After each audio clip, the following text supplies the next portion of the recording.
Hola, ¿cómo están? En la clase de hoy vamos a estar hablando de cómo los sistemas operativos implementan el sistema de archivo. Todas las aplicaciones de la computadora requieren almacenar y recuperar información.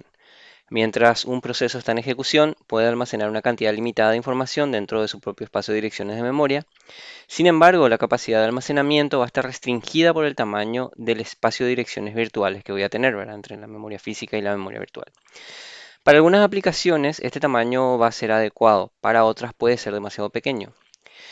Un segundo problema relacionado con el mantenimiento de la información dentro del espacio de direcciones de memoria de un proceso es que cuando el proceso termina, la información se pierde, porque la memoria es volátil. Y un tercer problema es que frecuentemente es necesario que varios procesos accedan a partes de la información al mismo tiempo. Todos estos problemas se van a solucionar implementando un sistema de archivo. Para poder adentrarnos en el tema, vamos a estar hablando de cómo funcionan los discos y particiones, vamos a hablar de archivos y de directorios. Un sistema de archivo va a ser un módulo del kernel del sistema operativo que va a estar encargado de administrar la creación, modificación, eliminación y acceso a los archivos por parte de los programas. Implica además, obviamente, mantener un registro de la ubicación de los archivos en cada dispositivo de almacenamiento y cuáles están libres.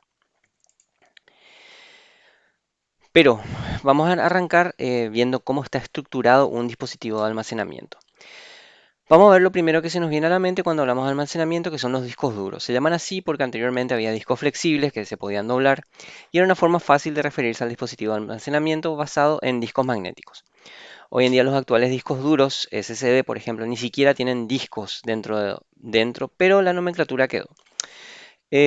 Un disco duro va a tener siempre dos partes principales. Una primera que va a ser la controladora, que va a ser el circuito integrado que va a permitir al disco duro comunicarse con el sistema operativo.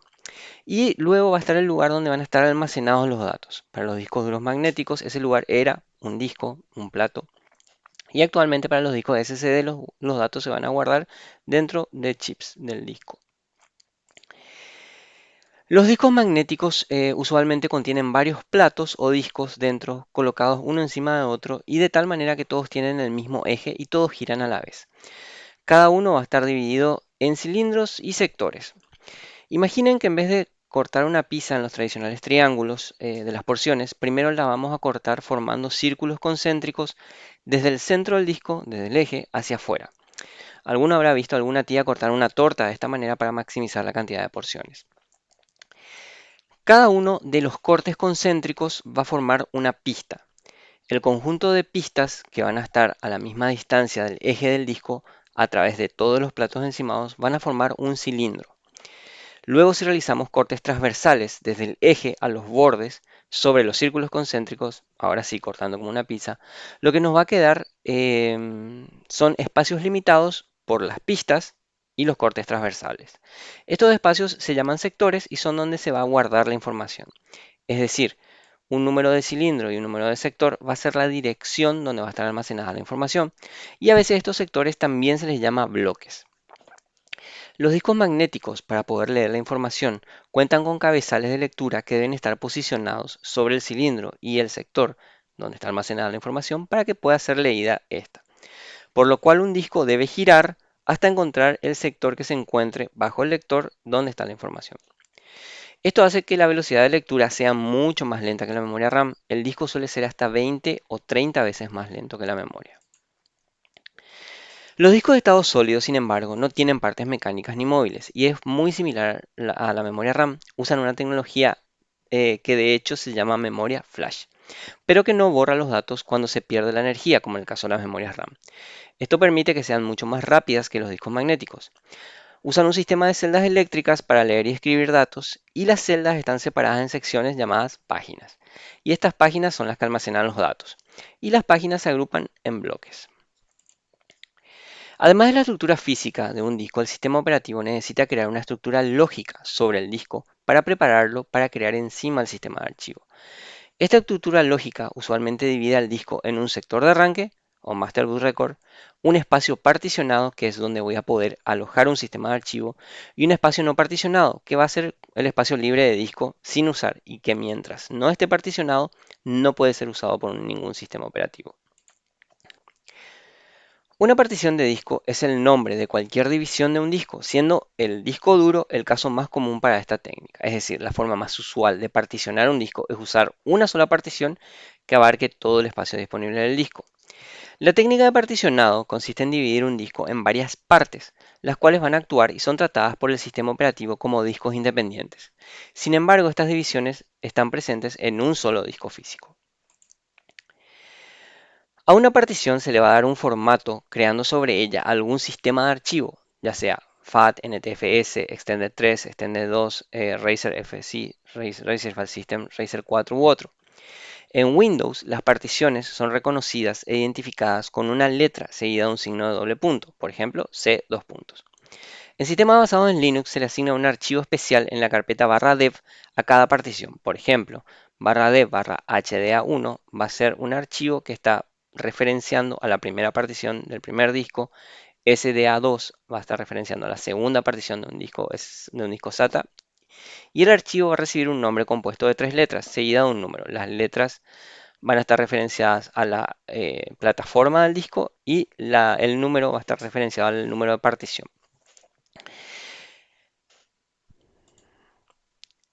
El formato o sistema de archivo de las particiones, por ejemplo, NTFS, no debe ser confundido con el tipo de partición.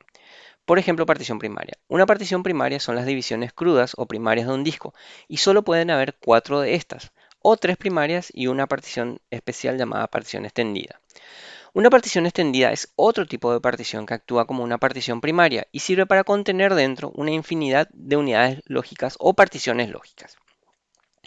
Y una partición lógica va a ocupar una parte o una porción de una partición extendida o podría ocupar la totalidad de la misma. ¿Por qué voy a querer utilizar particiones? Bueno, tener tamaños máximos más pequeños que los que el tamaño que proporciona un disco, siendo necesaria una partición de tamaño pequeño. Se puede guardar, por ejemplo, una copia de seguridad de los datos de un usuario en otra partición distinta del mismo disco duro.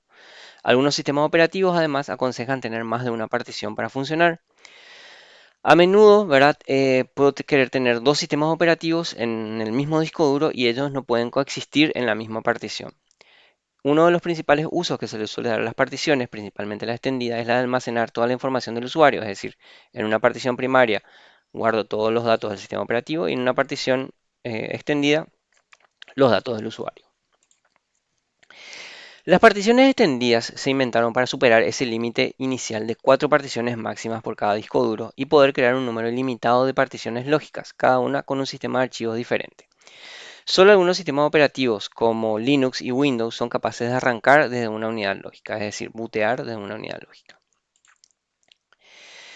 Así como vimos que la manera en que el sistema operativo abstrajo el concepto del procesador y creó la abstracción de proceso, un programa en ejecución, y el concepto de la memoria para ofrecer a los procesos espacios de direcciones virtuales, podemos tener una abstracción llamada archivo para poder almacenar la información.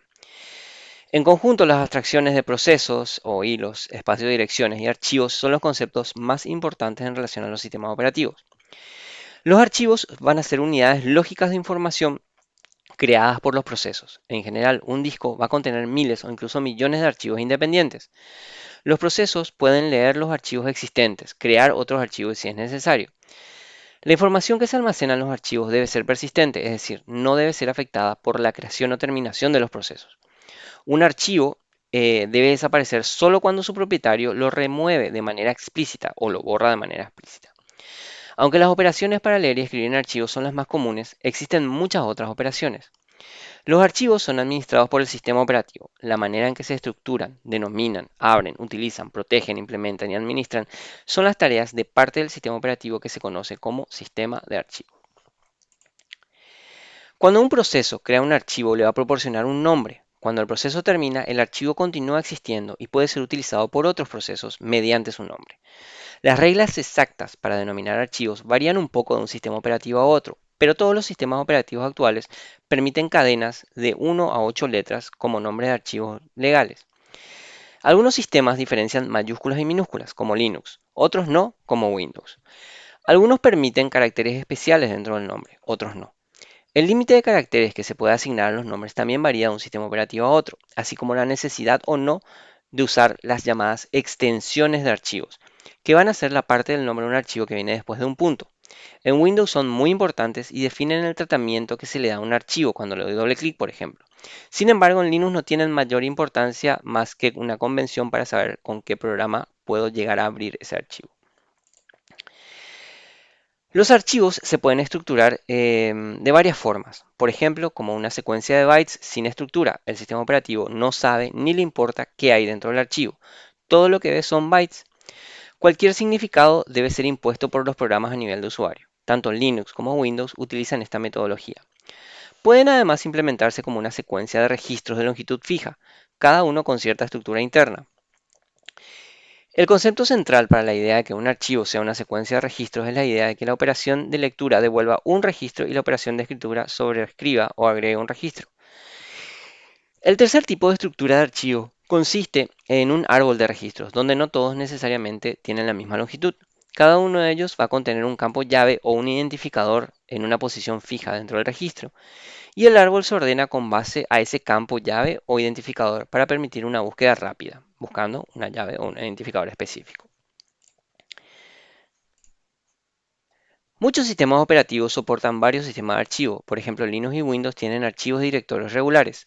Linux también tiene archivos especiales llamados de caracteres o de bloques. Los archivos regulares son los que contienen información de usuario. Por lo general, los archivos regulares son archivos ASCII o binarios. Los archivos ASCII consisten en líneas de texto. En algunos sistemas, cada línea de texto se termina con un carácter especial de retorno de carro, volver al inicio de la línea sobre la misma línea. En otros se utiliza el carácter especial de avance de línea o nueva línea, que es avanzar una línea o obtener una nueva línea. Algunos sistemas, por ejemplo Windows, utilizan ambos caracteres. Por ello es que a veces hay problemas al pasar un archivo ASCII de una plataforma a otra. Otros archivos son binarios, lo cual solo significa que no son archivos ASCII. Al ver su contenido aparecen caracteres incomprensibles y por lo general tienen cierta estructura interna que solamente tiene sentido para los programas que lo utilizan. Todo archivo va a tener un nombre y sus datos. Además, todos los sistemas operativos asocian otra información a cada archivo, por ejemplo, la fecha y hora de última modificación del archivo, su tamaño y otros datos. A estos elementos adicionales se le llaman atributos del archivo o metadatos. La lista de atributos varía considerablemente de un sistema operativo a otro. Atributos como protección, contraseña, creador, propietario, se relacionan con la protección del archivo e indican quién puede acceder a él y quién no. Otros atributos son bits o campos cortos que controlan o habilitan cierta propiedad específica. Por ejemplo, el bit de archivo oculto. Los archivos ocultos no aparecen en los listados cuando se hace ls, por ejemplo, en Linux, o cuando se hace dir en Windows, o cuando se da doble clic a una carpeta para ver el contenido de esa carpeta. Los diversos atributos de tiempo llevan la cuenta de cuándo se creó el archivo, cuándo se accedió por última vez, cuándo se modificó. El atributo de tamaño indica, por ejemplo, qué tan grande es el archivo actualmente. Los archivos existen para almacenar información y permitir que se recupere posteriormente. Los sistemas operativos proveen diferentes operaciones, llamadas al sistema, para permitir el almacenamiento y la recuperación.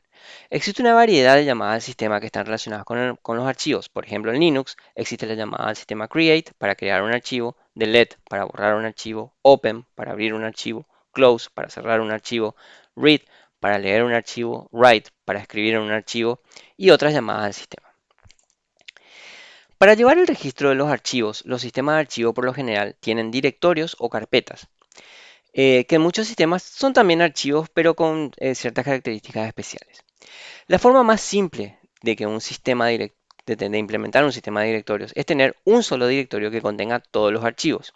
Algunas veces a este directorio se le llama directorio raíz, pero como es único, el nombre en verdad no importa mucho. Tener un solo nivel es adecuado para aplicaciones simples, incluso era utilizado en las primeras computadoras personales. Pero para los usuarios modernos con miles, millones de archivos, sería imposible encontrar algo si todos los archivos estuvieran en un solo directorio. Lo que se necesita es una jerarquía, es decir, un árbol de directorios. Con este esquema puede haber tantos directorios como se necesite para agrupar los archivos de forma natural. Cuando el sistema de archivos está organizado como un árbol de directorios, se necesita cierta forma de especificar los nombres de los archivos. Por lo general se utilizan dos métodos distintos. El primer método, cada archivo recibe un nombre de ruta absoluto que contiene la ruta desde el directorio raíz hasta el archivo. como por ejemplo una ruta barra user barra ast barra mailbox, significa que el directorio raíz contiene un subdirectorio llamado user, que a su vez contiene un subdirectorio llamado ast, que a su vez contiene un archivo llamado mailbox. Los nombres de ruta absolutos empiezan en el directorio raíz y son únicos. El otro tipo de nombre que se utiliza es el nombre de ruta relativa. Esta se utiliza en conjunto con el concepto de directorio de trabajo, o llamado directorio actual o present working directory. Un usuario puede designar un directorio como un directorio de trabajo actual, por ejemplo, cuando abre una carpeta.